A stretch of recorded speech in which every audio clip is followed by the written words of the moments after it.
Hello అండి. నమస్తే. Thalassaemia అనే వ్యాధి పిల్లల్లో ఎలా పుడుతుంది?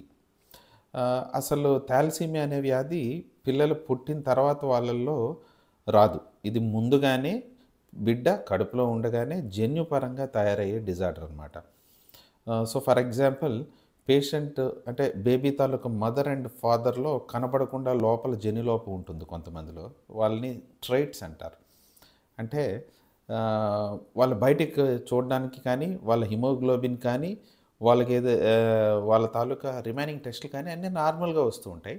కానీ పర్టిక్యులర్‌గా థాలసీమియాకి సంబంధించిన టెస్ట్ చేసేటప్పుడు మాత్రం వాళ్ళు థాలసీమియా ట్రైట్స్ అనే విషయం తెలుస్తుందనమాట. సో, థాలసీమియా ట్రైట్లు నార్మల్‌గా ప్రెజెంట్ అవుతూ ఉంటారు. సో, ఇద్దరు థాలసీమియా ట్రైట్ ఉండేవాళ్ళు మ్యారేజ్ చేసుకుంటే వాళ్ళకి పుట్టే పిల్లల్లో వచ్చే అవకాశాలు థాలసీమియా మేజర్ వచ్చే అవకాశాలు 50% వరకు ఉంటాయన్నమాట.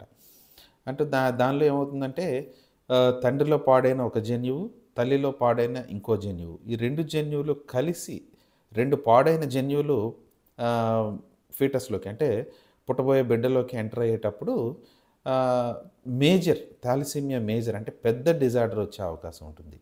ఇలా 2 పాడైన జన్యువులు రావడం వల్ల థాలసీమియా మేజర్ వచ్చి దానివల్ల పదే పదే రక్తం తగ్గిపోతూ ఆహ్, ప్రతి నెల రక్తం ఎక్కించాల్సిన అవసరం వీళ్ళలో ఉంటుందన్నమాట. సో, ఇది పిల్లల్లో ఒకరి నుంచి ఒకరికి అంటుకోవడం గానీ, లేదంటే ఏదో ఇన్ఫెక్షన్స్ వచ్చేటట్టు సంక్రమించడం కానీ, ఏదైనా క్యాన్సర్ వచ్చినట్టు సంక్రమించడం ఇలా జరగదనమాట. ఇది వాళ్ళు కణజాలం అంటే జైగోట్ ఫార్మ్ అయ్యేటప్పుడే అంటే పిండంగా ఉన్నప్పుడే ఈ వ్యాధి బిడ్డలోకి ప్రవేశించడం మొదలవుతుంది.